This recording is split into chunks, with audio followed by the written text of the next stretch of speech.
¿Acaso necesito dar una presentación? Ustedes ya saben muy bien quién es. Aceptémoslo. Para muchos, él fue el que nos acompañó en nuestra infancia, a través de sus magníficas historias que dejaron una huella imborrable en nuestros recuerdos. Buen día, gente. En esta sección aprenderemos más acerca de esas personas que han demostrado ser capaces de lograr muchas cosas. Genios, artistas, visionarios y emprendedores. Cualquier vida que merezca ser contada tendrá su espacio aquí. Yo soy Fercho Mendoza y sean bienvenidos. El 5 de abril de 1955 nacería en Kyosu, Aichi, Akira Toriyama. En su infancia, fue uno de tantos niños en Japón que no tenía muchos medios para divertirse. Así que cuando la familia tenía la oportunidad de salir a distraerse aunque sea un poco, él se sorprendía con todo lo que había a su alrededor. Desde animales como los gatos que se volvieron sus favoritos, o incluso las motos que reparaba su padre en su taller. Todo esto alimentaría su imaginación y que después veríamos reflejado en sus obras. Ustedes no me dejarán mentir, pues todo esto que menciono estuvo siempre presente en sus trazos, como todos estos personajes que son las representaciones de todos sus gatos. En cuanto a vehículos, ya todos conocemos ese estilo que le daba a cada uno. Su propia versión diesel punk que proyectó a lo largo de su trayectoria. Ambos son como una firma que insertaba en cada ocasión que pudiera. Sí, todo eso lo usaría para poblar sus historias. Pero, ¿cuál fue el detonante que lo animaría a tomar un lápiz y papel para que él mismo empezara a crear sus propios universos? La respuesta a esa pregunta viene de varios lados, comenzando desde muy pequeño. Cuando tenía aproximadamente 6 años, se maravillaría luego de ver la película 101 Dálmatas. Ver esos dibujos moverse fue una experiencia mágica para él, por lo que empezaría a hacer los suyos propios, los cuales compartía con sus compañeritos de clase.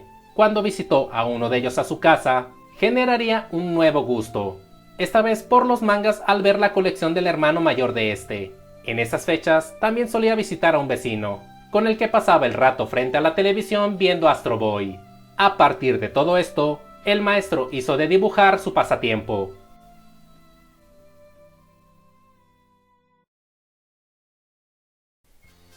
A los 23 años, terminaría la secundaria especializada en diseño creativo y empezaría a ganarse la vida de su primer y único trabajo ordinario, como publicista en Nagoya donde diseñaba anuncios. Experiencia que no le sentó bien durante 3 años ya que tenía muchos problemas con sus jefes, debido a su impuntualidad y a no presentarse formalmente a trabajar, por lo que renunciaría para dedicarse a tiempo completo a perseguir su sueño de ser mangaka. Este fue el inicio de su transición para dejar de ser un mortal y convertirse en una leyenda. Decidido, aunque a la vez terco por sobresalir, comienza a enviar sus trabajos a una revista que publica las obras de algunos autores llamada Weekly Shonen Jump, que es una buena manera para que los nuevos mangakas se den a conocer. El primero que envió el maestro no fue aceptado porque se trataba de una parodia de Star Wars. Aún así, al editor de la revista Kazuhiko Torishima le pareció bueno y le envió un telegrama para animarlo a que siguiera creando historias. De esta manera le ayudó a publicar su primera obra, un manga de solo 2 capítulos llamado Wonder Island, seguido de otro llamado Tomato the Cutest Gum Show. Pero su nombre no sería reconocido hasta su siguiente trabajo en 1980, que desarrolló a sugerencia de Torishima por colocar a una protagonista femenina a como ya lo había hecho antes. La gente de antaño la conoce muy bien. La historia de una niña robot que actuaba de forma inocente pero a la vez imprudente, metiendo en problemas al profesor que la había creado, que es básicamente la esencia cómica de su historia. Con ustedes, Arale. ¿Qué onda? ¿Sabían que el nombre de su principal villano, el Dr. Mashirito, es el reacomodo de las sílabas del editor de Toriyama?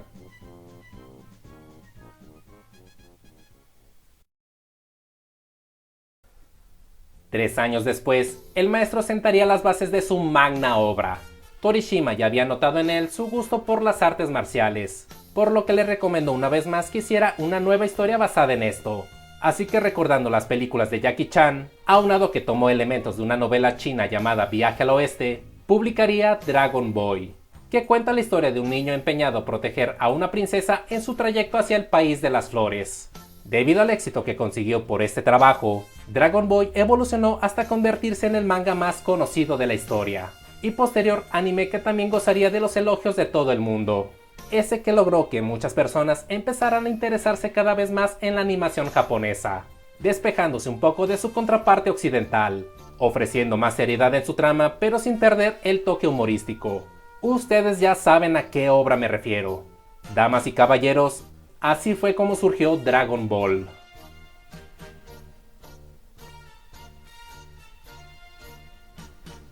El maestro jamás imaginaría la huella que dejó en el mundo, especialmente con esta historia que supo estructurar durante tanto tiempo, deshaciendo y rehaciendo su propio argumento pero sin perder la coherencia dentro de sus propios términos. Lo que empezó con la aventura de dos jóvenes que buscaban cumplir sus deseos con la ayuda de las esferas del dragón, evolucionó a épicas batallas contra organizaciones criminales, extraterrestres, monstruos, seres mágicos y dioses. El niño pequeño que le gustaba practicar artes marciales resultó pertenecer a una élite de guerreros espaciales, con la habilidad de aumentar su poder mediante varias transformaciones que vimos a lo largo de la serie. O cómo olvidar a todos los villanos a los que se enfrentaron y que después pasarían a estar del lado de Goku y sus amigos. O incluso esas parejas que parecían imposibles de juntar y que al final resultaron ser de las mejores en todo el mundo del anime. Todo esto a través de una hermosa historia que duraría al menos 4 generaciones. Dragon Ball lo tenía todo.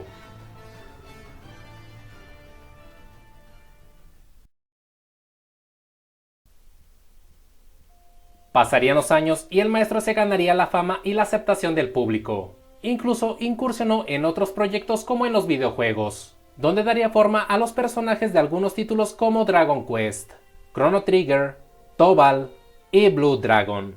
Hasta diseñó un auto, el Q-Bolt, que parece sacado de sus historias. Él tenía todo un universo por mostrarnos, y nosotros el deseo por conocerlos que solo crecía y crecía.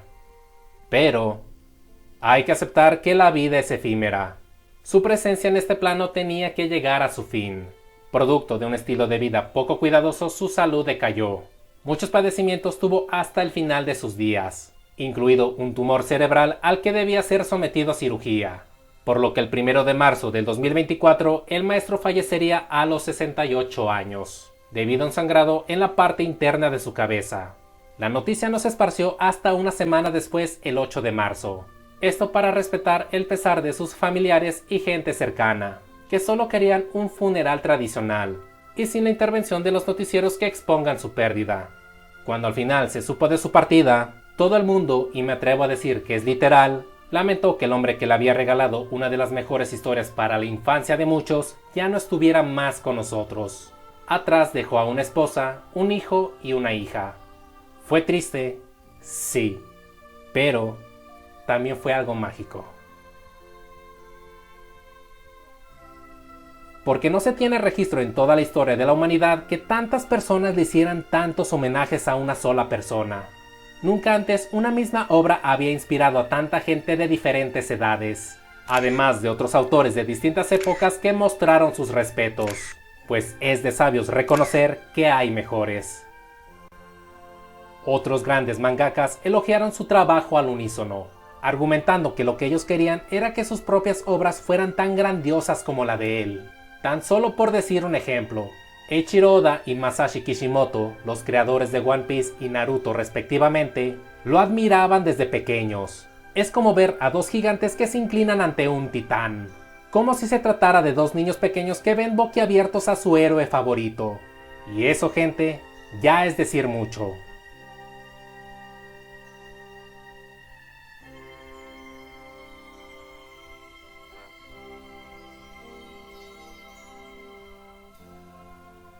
Pero en lo que a mí respecta, la mayor gratitud ofrecida a su persona fue cuando el mismo gobierno japonés expresó que debido al impacto de su trabajo, la influencia japonesa se expandió en todo el mundo. Sí, estoy consciente de ello. Existieron más animes antes de Dragon Ball, pero si alguien los veía, era tachado de friki y antisocial. Pero con la llegada de Goku y su creciente popularidad, todo esto cambió. Más gente adoptó la cultura japonesa. Ese es el gran poder del maestro, y que será inigualable. Muchas gracias. Fuiste un ser increíble. Diste lo mejor de ti y por eso te admiro. Hoy el cielo resplandece a tu alrededor. Sí, has aumentado tu legado de golpe. A lo lejos, se veía la figura de un gran mangaka que había desaparecido.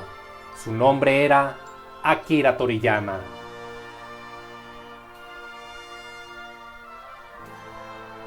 Si te gustó este video, por favor regálame un like.